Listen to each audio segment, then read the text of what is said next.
യേശുക്രിസ്തുവിന്റെ കുരിശുമരണത്തിന് ശേഷം മൂന്നാം നാൾ ഉയർത്തെഴുന്നേറ്റതിന്റെ സ്മൃതിയിൽ ക്രൈസ്തവർ ഞായറാഴ്ച ഈസ്റ്റർ ദിനം ആഘോഷിക്കും.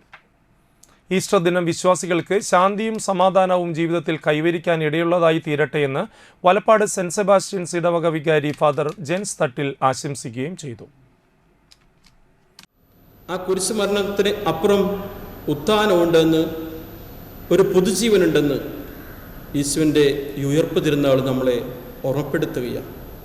നമുക്കറിയാം, ഒരു കയറ്റത്തിന് ഒരു ഇറക്കമുണ്ടല്ലോ. അതുപോലെ കുരിശിലെ മരണത്തിനപ്പുറം ഉത്ഥാനമുണ്ടെന്ന് യേശു നമ്മെ പഠിപ്പിക്കുകയാണ്.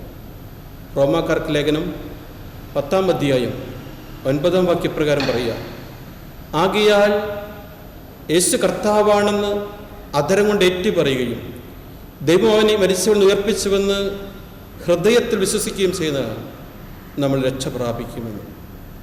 ഈ രക്ഷയുടെ സുദിനത്തിലേക്ക്, ഒരു പൊതു നന്മയിലേക്ക്, പൊതുജീവനിലേക്ക് കർത്താവ് ഉയർത്തതിൻ്റെ സുന്ദരമാനായ ദിനമാണ് ഈ ഉയർപ്പ് ദിനം. ഈ ദിനം ഏറെ അനുഗ്രഹപ്രദമായി തീരട്ടെ എന്നുള്ള പ്രാർത്ഥനയോടുകൂടെ ആയിരിക്കുക. നമുക്കറിയാം, നമ്മളും കൊച്ചു കൊച്ചു സഹനങ്ങളുടെയും വേദനകളുടെയും ദുഃഖങ്ങളുടെയും രോഗങ്ങളുടെയും കടന്നു പോകുന്നുണ്ടാകാം. ആ സഹനങ്ങളെയും രോഗങ്ങളെയും വേദനകളെയും കർത്താവിൻ്റെ കുരിശോട് ചേർത്ത് വെച്ച് സമർപ്പിക്കുമ്പോൾ അതും അതിജീവിക്കാനുള്ള കരുത്തും ശക്തിയും നമുക്കുണ്ടാവും. ഈശോയുടെ ജീവിതം നമുക്ക് നമ്മുടെ ഹൃദയത്തിലേക്ക് സ്വീകരിക്കാം. യേശുവിനെ നമുക്ക് നമ്മുടെ ജീവിതാനുഭവങ്ങളിലൂടെ മറ്റുള്ളവർക്ക് പകർന്നു കൊടുക്കാം.